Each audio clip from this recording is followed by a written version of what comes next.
they come in no contact with somebody.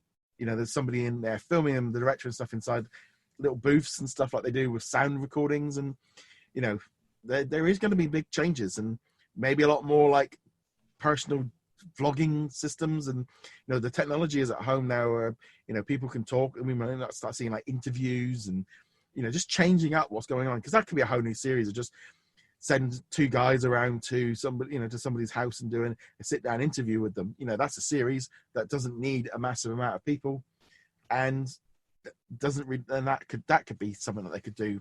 But they're going to be working out ways of trying to create content. There's no way they just all sat on their hands at the minute. No, and that's what I was talking about with the writers. Yeah, they might sit around for a little bit and be like, "This is great. I've got some freedom to catch up on some movies or video games or whatever." But ultimately, they're going to be going, "Nope, I've got a whole bunch of time. I've got basically carte blanche to do whatever the heck I want. Let's crank out some stories and see what sticks." And that'll be. I'm using writers as an example, but that's going to cover the entire creative spectrum. Well, I know it's like with the writers and stuff, they've been carrying on doing their like writers things through like Zoom and through Skype and having their meetings of like they've been planning as normal. They can, the writers' rooms are still carrying on, just doing it sort of virtually. But yeah, there's going to be a massive lot of changes, I think, going on with terms of how content's coming. Projects that maybe can be done from home will be escalated and given more power, and people flip from job to job. Don't know. It's going to be definitely interesting to see where they are, but this is going to be something that's going to affect for years. This is not just going to, everything that's going on right now is changing. All the movies they've got in the can, they are, they might get to a point in, are they going to hold on to Mulan for a year? They could do. I mean, they've held on to New Mutants for 7, so why not keep hold of it for another? That is coming out digitally at some point in the summer now, isn't it? New Mutants, you got to imagine it. It's about the only way they can get good press out of the New Mutants, unless it turns out to be an amazing movie. But I think we all agree the chances of that are pretty low. But then them just going, "Hey, look, you don't have to go to the theaters. We'll release it on Amazon and iTunes, and you can pay $20 for it, and in 2 weeks it'll be on Disney Plus. Look how benevolent we are." And be like, yeah, it's about the only way I'd watch it, honestly, at this point. Yeah, I wasn't going to go cinema to see it, but yeah, I think like with that Artemis Fowl, they might be looking at it going, these things are, especially if they're. I still think if they are looking at like these measures are in place in countries for the rest of the year, they might be looking at the box office as a whole and just going, right, this year is just not going to work. We've got to do, but then everyone's been talking as well about the fact that people aren't going to the cinema the same. Independent movies and stuff have all been relaunching digitally and so on. This could be and we talked about it a little bit last week, the catalyst that changes the industry. It's not even last week. I was talking about that at the beginning of this podcast. Yeah. It's like the entire industry has to change. It can't survive this the way it is, and it has to adapt. And that's both on the production end, like we've been talking about the last little bit here, but it's also on the receiving end, which is ours. And digital. They're going to be kicking and screaming the whole way because it's not where the cash cow is. But you can't go back to the way it was in the past. Now, the one thing that could maybe change all that is if drive-in theaters start popping up all over. Because I hear that industry is doing great because it's got the social distancing built right into it. You still get to see the movie. It's kind of a fun experience. I don't see it kind of having the revival that it did back in the golden age, though. I don't think as well as I don't know if like the audio and all the rest of it doesn't quite match what it used to be. And I don't know. I've never done it because it's never really been a thing in the UK to do. Sitting there in the rain with your windscreen wipers going doesn't really work. It's a lot easier it's a lot easier in the dry states. I probably don't think drive-in movies maybe. Do they have them up north? The only drive-in I've ever been to was actually in New Hampshire when I was living there, and I saw Monsters University and The Lone Ranger as a double feature. One of those was significantly better than the other, and I'll let people imagine which one it was. And it was a fun experience. It is New Hampshire, which does get a decent amount of snowfall, a decent amount of rain, and it was they still were open. They still, and this was before all of this, obviously, so that them it was more novelty value of being at a drive-in than anything else. So yeah, it can work.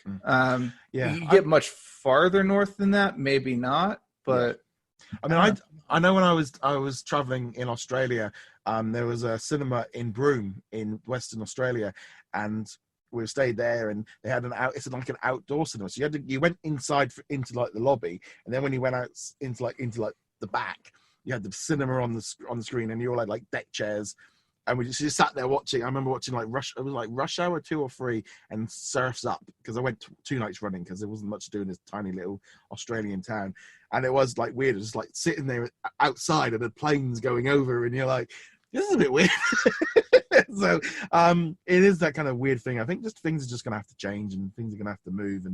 But as a whole, it's all going to be a bit weird. But luckily, I've got to be honest, I think Disney Plus launching this week in Europe is going to be a godsend for them in terms of a revenue boost for them. And Disney Plus is definitely going to be having a boost from all this. I mean, you look at like HBO Max and the launch of Peacock and all the rest of it. Is this going to affect them getting into the game? Are they going to be holding stuff back? Are they going to have to launch with less content? But Disney Plus are very much in the position of already being the new boy, and also being the one in Europe. A lot of calls for them to release it in like Latin America. I think some of the social media accounts are starting to kind of warm up. But I think I don't think Disney really could have picked a better time to launch this week than the 2 days to a few days after we start going into lockdown. Yeah, and they're actually, even if HBO Max or Peacock were coming out at the same time, it's not quite the same, because Disney does focus on the younger audience. Whether you consider that a good thing or a bad thing, check out last week when we talked about that in a bit more depth. But with a lot of people having their kids stuck at home, Disney Plus is right there. It's the distraction box for 8 hours. Well, apparently, the stats came out. I think it was like 50% of Americans with children have got Disney Plus. 55, and like there's a big percentage of who's got it. But for families, Disney Plus has just become just bang straight on. And there's a lot of people now looking at it going, they've this thing has got a market, and it's got a section of the audience that the other ones aren't appealing to in the same way. And they have managed to be very successful because they've picked that market. I know last week we got a lot of flack in the comments and stuff, and things of, you can't be like, read, can you go past just the title? Just like, I'm going, can it be too friendly? We went into that quite a bit. But, there is that thing of there has been advantages to it. But like we say, things like Onward and all the rest of it are all going to help towards just being family friendly, really. And can't really go much beyond that. Last thing really before we go off is Disney Insider, the brand new series that launched this Friday on Disney Plus. I did watch the new episode. Did you watch it? I did watch it. What did you think? I didn't think too much one way or another, honestly. So before we talk about what we thought of it, let's just explain what it is. Because it's not like The Mandalorian or something like that. And it's not like Imagineering Story. It's not like even One Day at Disney. No, it's a promo series where they do some behind the scenes stuff. In this particular episode, they were doing American Idol, and I have to admit, I forgot American Idol was even still around, or back around, as it were. Onward and what was this? This is how Stargirl. That's right. But it's and we were talking about it last week. Like maybe it'll be like DVD extras. And then I after we recorded, I was thinking, it's not going to be like DVD extras, because most DVD extras are built around the idea that you've already watched the movie. So they can do spoilers, and they can do like, this is how we did the great end battle at the end of Endgame, and these are the CGI effects. Like, oh, but this is promo. This is trying to get you to go see the movie. But it wasn't even that. It was a little bit like mix of the two, wasn't it?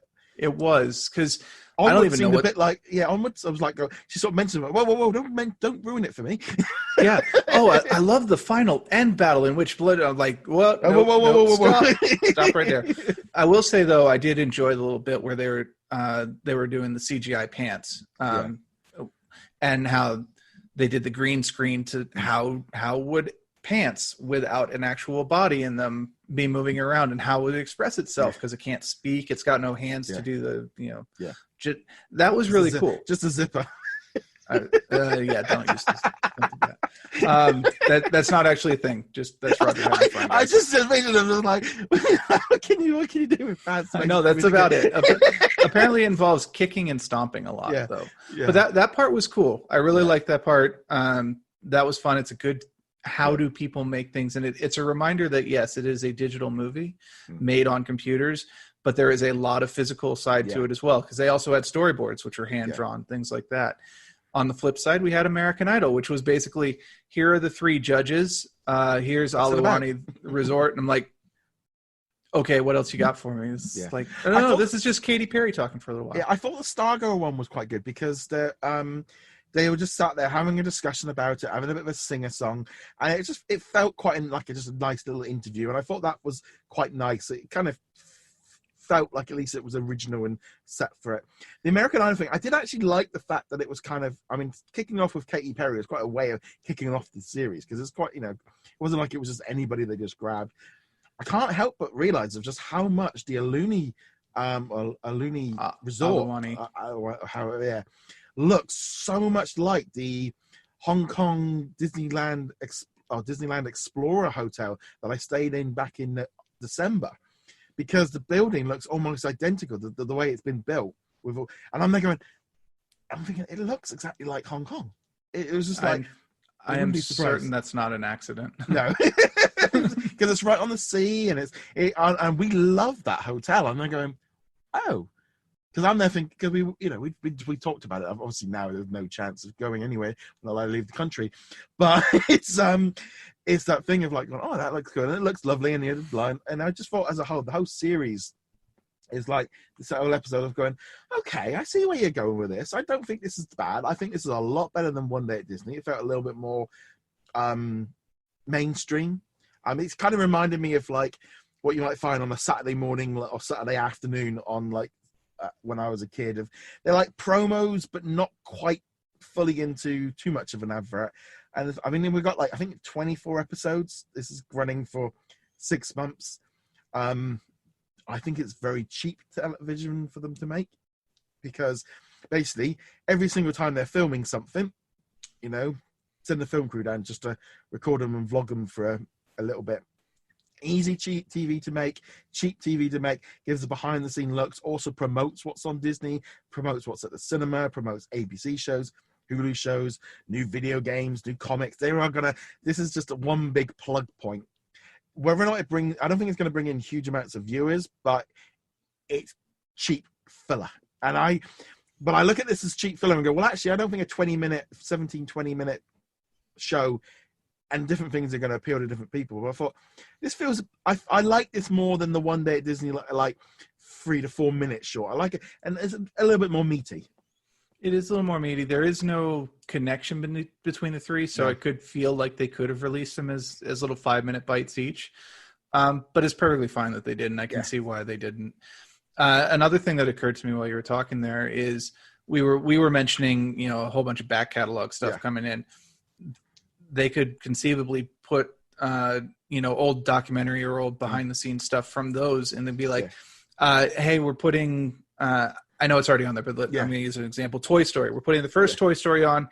Here is a scene of them jumping down the halls with cardboard taped to their feet to simulate what the soldiers would look like when they were walking.